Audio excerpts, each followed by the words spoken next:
Revival Memphis, the Memphis in May founder story, is brought to you by Mary Schooner and Jason Schooner, in memory of Joe Schooner. Revival Memphis, the Memphis in May founder story, is sponsored by Cushman Wakefield Commercial Advisors. Also sponsored by Denise Bolheimer, Katie and Tom Hutton, and Lyman D. Aldrich.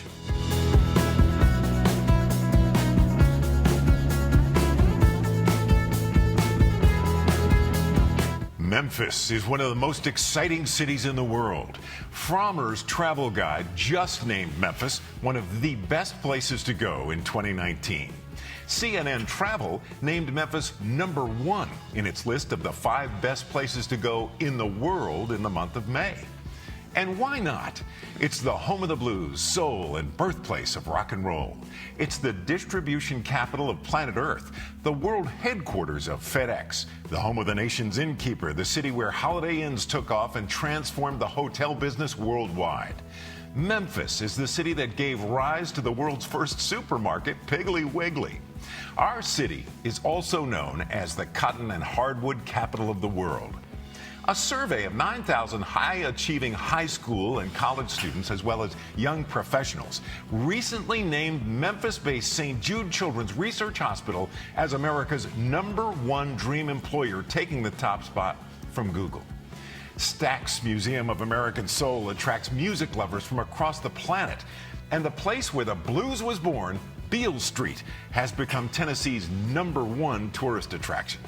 Welcome to the second in our 5-part series on one of the largest events in our city's history, an event that many describe as the rebirth of Memphis. That's the festival Memphis celebrates each year during the month of May. It's a month-long activity highlighting music, barbecue, education, and our culture. And my guest this evening is the chairman emeritus and founder of Memphis in May, Lyman Aldrich. And Lyman, so great to be back with you here in our 5-part series where we're discussing all of the great things that happened during the month of May, that you were a part of the genesis of all this great activity. But it all really started as an economic development program, right? It was all economic development. Everything I had in mind was, let's honor a country, and if they like us, maybe they will invest in Memphis if we do a good enough job. The second was, if we do Memphis character events and bring people out and have them coming all over the city and spending money, bring them in, first of all, from East Memphis, and then from around the region. It'll hire waitresses and sell gas and sell food and so forth, and maybe downtown will start coming back. And so that happened over the now 41-year history and 42-year history of Memphis in May International Festival. And the first country that you approached about this is Japan. Why? It was Japan, and I didn't approach them more like I said after a meeting with the people at the State Department was, this is the country that you need to be talking to because they have a balance of trade problem that they're going to have to start investing in the United States. So after a meeting with them in Washington, I came back to Memphis, and the chamber said there's one Japanese firm in Memphis. And I found out, really, it was the only Japanese firm in the whole state of Tennessee. They said, you want to meet them? And I said, of course. And so I went out there, and I meet Mr. Iwata-san, the CEO, and Takeuchi-san, the executive vice president. And I tell them what I'm going to do. And I said, I don't want to make any mistakes. We would like for you to serve as advisors to our board of directors. Will you do so? And they said yes. And they never missed a meeting. In fact, they called me out in April before May '77 and said, we've invited the ambassador to the United States from Japan to come to Memphis. And if you remember from the pictures that we're seeing on the screen how bad Memphis looked then, I said, oh my gosh, we've got the ambassador coming in. What are we going to do with them? Where are they going to be? And how are we going to do this? And anyway, it worked out very, very well. He spent 3 days here, talked to the Rotary Club, 450 people. We had a little business conference there. And so what has transpired from that, and of all of the time that we spent with him, he said, I'm going to tell Mr. Aldrich I'm going to bring business to Memphis and to Tennessee. Well, wow. You hope that's what takes place, rather than somebody saying, let's have dinner, and you never have dinner. That's right. One of those things. And so what happened was, the next year, Bill Morris gets elected county mayor, and Lamar Alexander gets elected governor. And they start going to Japan, and they start knocking on doors, and they bring back Sharp Electronics almost immediately with 1,200 jobs. Amazing. So our friends at Datsun Forklift on Brooks Road led to this open door policy with Japan and this friendship that Tennessee has enjoyed now with so many companies from Japan now doing business here. Well, the many is 199 companies. They employ 55,000 Tennesseans, and they've invested somewhere in the $15 billion range. So, and they're continuing to grow. Quickly now, let's shift gears back to the barbecue, which started in 1977. No, 1978. Rodney Baber, the events committee chairman, called me after the first festival and said, I got an idea. Why don't we do a barbecue contest? And that's one of those Memphis character events, if only second to music. And so we put that on that first year, and there was a woman that was head of marketing at Union Planters, Denise Bolheimer. She came down to the first one and looked around and went back to Union Planters and said, we need to sponsor this. So they were the first big sponsors the next year, and she became chairman after a couple of years and built this very professional platform on which barbecue now has grown to basically an industry in the United States. It's the World Championship Barbecue. It is now. It wasn't then. It wasn't then. All right, Lyman, we're thrilled to have you here today, and we're going to hear momentarily from two other founders of the Memphis in May International Festival, so stay tuned.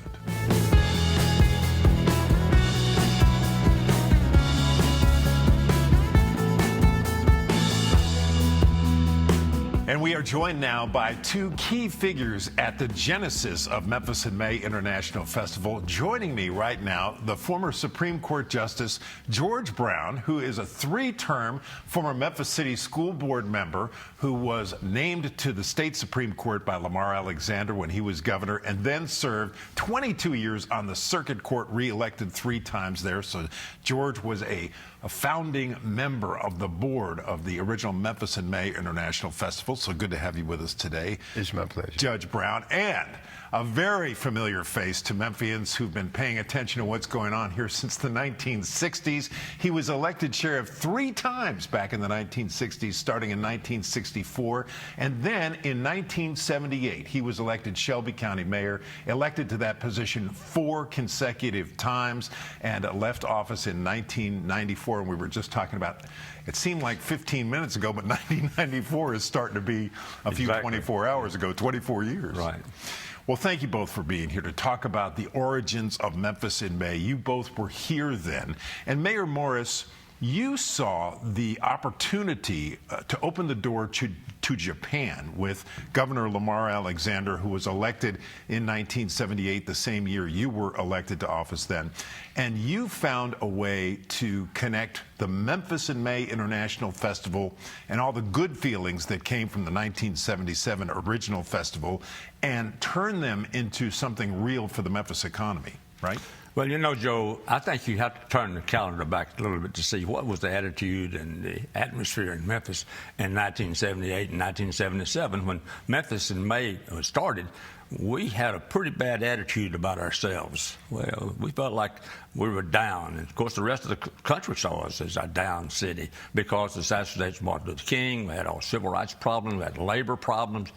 And, you know, when you get to the point where the Chamber of Commerce moves from Main Street out of the city, things are bad.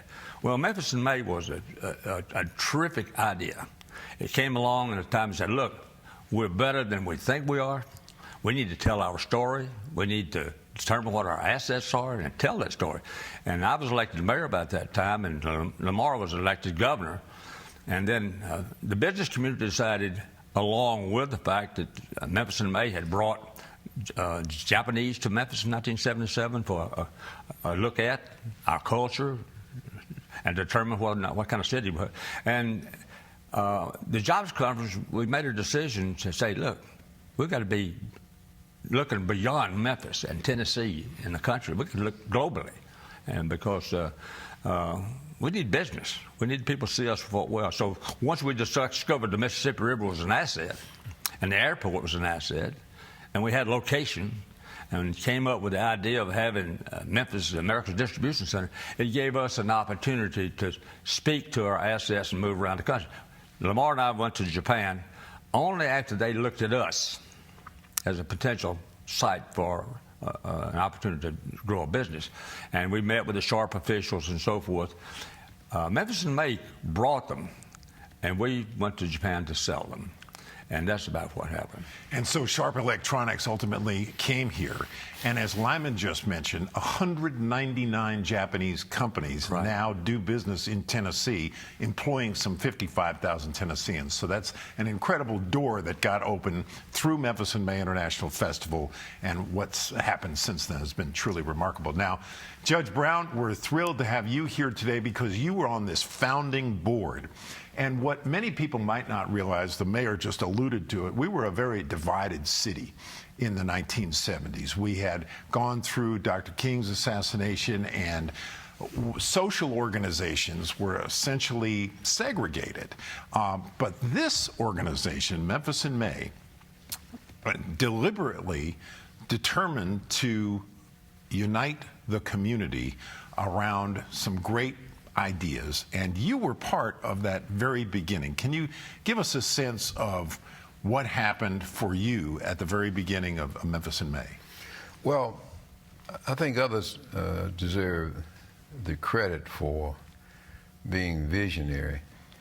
I just happen to have a very dear friend, the late Harold Shaw, who had a relationship, a friendship with Lyman Aldrich. And the two of them had been together and worked on an earlier community project, I think bringing professional football to Memphis. And as a result of that relationship, Lyman sought out Harold. And Harold, according to Lyman, insisted that I be involved. Of course, my relationship with Harold was of such that if he said, "I want you," I just said yes. And then later I might find out what I've agreed to. And so I can't take the credit for being that visionary in that organization, except that I enjoyed it. It was a respite from the tension and acrimony that I was experiencing at the school board at that particular time. And it shows you when people do the right thing for the right reasons, what may develop as you might start with a mustard seed, and in time things develop. Personally, I had no vision or no thought of it other than the fact that these were a good group of individuals who happened to be white, who happened to be African American, but we all had a common goal, and that was to develop this this festival in May. And it just continued and continued and continued. I want to say one thing, that we all came together, and of course that was not my first rodeo in a mixed environment. We disagreed without being disagreeable. And it was just a matter of making this festival better and better each year. So it grew organically by adding people like Yvonne Hooks, who took the educational aspect of it, and other individuals took certain segments of it, and then those segments grew and grew and grew. And but the credit, a lot of the credit goes to Lyman and his vision, and several of his close friends, all of whom just got together and pushed this thing down the road. You mentioned Dr. Mose Yvonne Hooks, who at the time when Memphis and May was beginning was the director of curriculum at then Shelby State Community College, now Southwest Tennessee Community College, and she brought something that would be of great interest to you because you were on the school board at the time. She brought a whole curriculum about each honored country every year. And so, Mayor, we got to celebrate the culture of these various foreign lands right here in Memphis, and certainly our visitors who you got to welcome and give keys to the city and keys to Shelby County certainly had to be impressed by that. Well, what I was impressed with was having the opportunity to go to China and go to Japan and Korea and Australia and all these places, and to learn who they were. And fortunately for us, when we took a Memphis in May trip, we were schooled long before we went to find out what the culture was like, what was acceptable socially, and what have you. And so we learned. So we went to their schools, we went to their businesses, we went to their factories, and we went to their social organization. And fortunately for us in Memphis, Governor Alexander determined that we would join 7 states and southern states and what we call the Southeast USA Japan Association and Korea Association. And they brought me along as the only mayor in that whole conclave to go to all these places that the state went, and also Memphis in May. So we learned a lot, and we were able to prepare for example, the Japanese by having an English-speaking class, and on, and a symphony even performed their music and what. So they felt right, made them feel good coming to Memphis and Tennessee, and then the jobs came and more factories came. I would say that Memphis in May was probably the single most important catalyst to get on the idea of moving Memphis into the global community than any other type of organization in this city. Banks helped. Federal Express later on really became important to that. The University of Memphis became very important to the global idea with languages that they were then offering in their curriculum. Well, I understand at the beginning, you and Dr. Mosey Von Hooks and Harold Shaw met with Lyman Aldrich and Rodney Baber and many of the other founders at Bombay Bicycle Club in the back room and other locations, and you all enjoyed some social time and had fun together. And then you started brainstorming about Memphis signature events that would attract a crowd downtown. And we take all this for granted now. Memphis is on a lot of hot lists right now as a city to come visit, especially during the month of May, because of what you did back in those early days. But tell us a little bit about how you came to the conclusion that the Beale Street Music Festival would be a great idea, and the Memphis in May International Barbecue Cooking Contest and World Championship would be something that would be fun. Can you dial back the hands of time and give us some insight on how all that started? Well, it started because of many of the individuals that you named. One, Lyman; 2, Rodney Baber; Tiff Bingham. Upon reflection, there was a diverse group of alpha males and alpha females.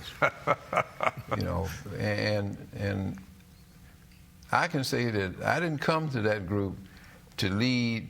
I just came to participate. But on reflection, in answer to your question, it was the ideas and interests of this diverse group of individuals that came together for one common goal, and that is to put on this festival.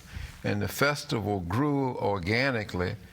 It grew in many ways in terms of what you've added. In other words, in the beginning, there was no thought about an education proponent. In the beginning, a lot of these proponents were not thought about. I think that the music festival was thought about. The barbecue cooking contest was thought about, and each of those were held on what is a parking lot just north of the Orpheum Theater. So there was no vision to have it any larger than it was at that point. Right. Well, maybe Lyman and some others did, but the point of it is we all work together. We disagree without being disagreeable. And one thing personally that I enjoy was the social aspect of it. I confess, and so. Right. But there's nothing wrong with that. No. And so you had fun with these people. I did. Had fun. And one of the things you've shared with me before, Judge, is that fun is the key. Yeah. Right, Mayor? I mean, exactly. When we think about Memphis in May International Festival, we think about fun. That equals a good time. So when you're talking about the Beale Street Music Festival now, it's a major, monster, humongous event. Right. But it started humbly with B.B. King and many of the great artists of Memphis and the Mid-South. is actually down on Beale Street, near Beale and Peabody 3rd Street, now B.B. King Boulevard, and what is now Peabody Place, right there at Handy Park, is where that first one started. And then it expanded down to Tom Lee Park and is now this gigantic thing. And the barbecue, as you've noted, started on the parking lot of the Orpheum and then moved down to the river and expanded exponentially. But the fun factor, Mayor, was the key, right? I mean, this is the whole deal, right? Having a good time. No kidding. You know, one of the things George mentioned, at the time of the planning and all this was going on, somebody in Memphis and May determined that we would celebrate our assets as a part of the festivals. For example, Beale Street, great asset to Memphis, has become even more important as years have gone by. And the river, Sunset Symphony on the river.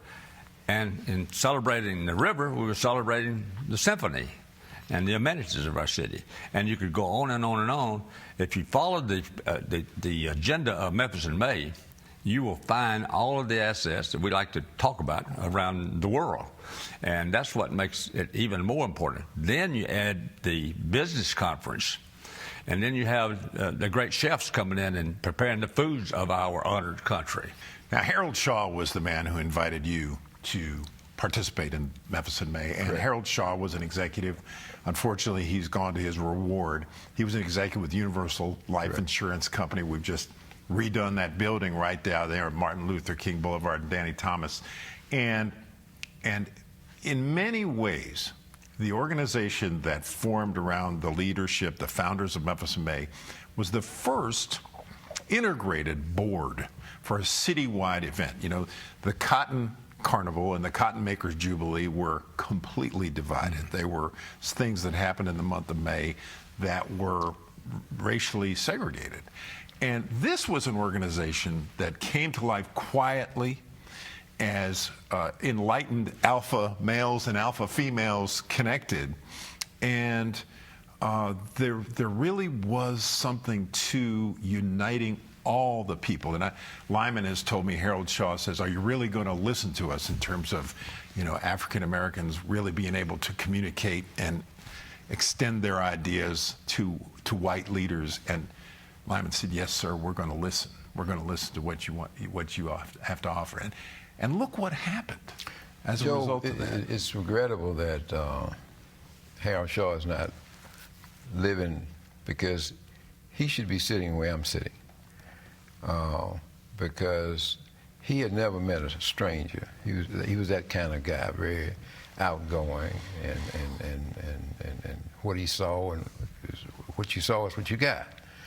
And I think the providential meeting of Shaw and Aldrich probably got us where we are, and a lot of other people, as I indicated, were just brought on by the persona of Aldrich and the persona of Shaw. And then when we all got together, for some reason, there was never a conflict based on race or social station. We might have disagreed or had different views on certain issues. But upon reflection, the two of them and a few others put together a very cohesive group of people. I remember one issue that I shall not mention, that we had violent disagreement over, but the disagreement was over the issue. It was not over anything else. Right. And so, regrettably, I don't see that kind of social interaction or civic interaction today in our city that occurred back then. Maybe you do, I don't. Wow. Well, obviously progress needs to be made. More unity needs to come to the fore, but maybe it's happening in ways that we can't see, are not so evident. And things happen quietly, as this board did. This was a quiet thing that happened when Memphis in May International Festival started.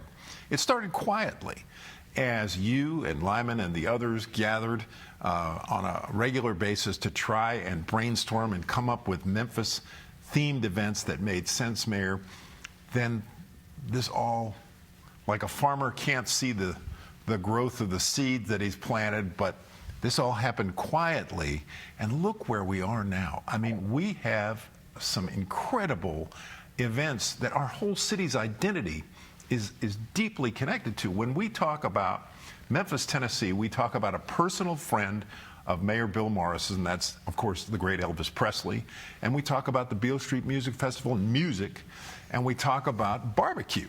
And I mean, if you say Memphis, those are immediately the ideas that come to mind, right? Absolutely. And we think about the blues. That's always, we used to take trips. Remember the Chamber of Commerce would create these trips to New York and different places to promote Memphis tourism. And it was always, we had this thing called blues, brews, and barbecue. And it's always barbecue, and feeding New Yorkers barbecue at the Rainbow Grill in New York. And that was a great experience. And then catfish and all of that. But we learned through Memphis in May, hospitality and friendship and fun was an important ingredient into attracting the attention of people around the world. I will say this, George.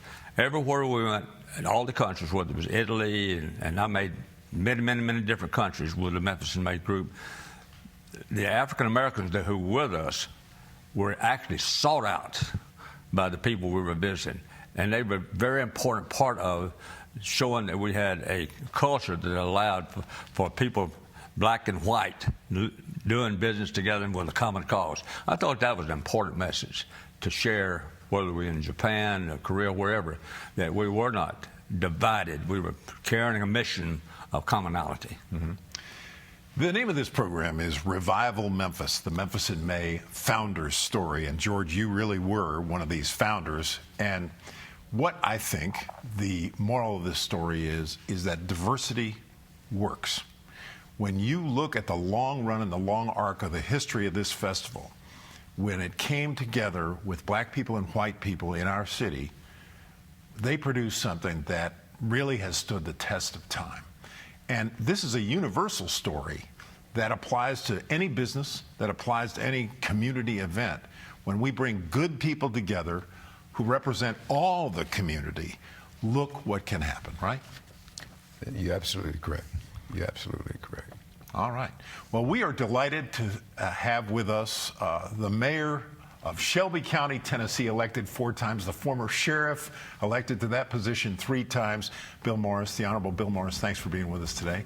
And the Honorable George Brown, a former justice of the Tennessee Supreme Court, who served on the circuit court after that, and then, before all of that, served as a city school board member back when Memphis City Schools were in business. Now they're, of course, Shelby County Schools. But at the time he was on the school board, he also served on the founding board of Memphis in May. And look what great work that produced. You got fruit for your labor, both of you gentlemen, and we're so grateful to you for that. And we want to invite you to watch our next episode of Revival Memphis, the Memphis in May Founder's Story, next month. Thanks for watching now.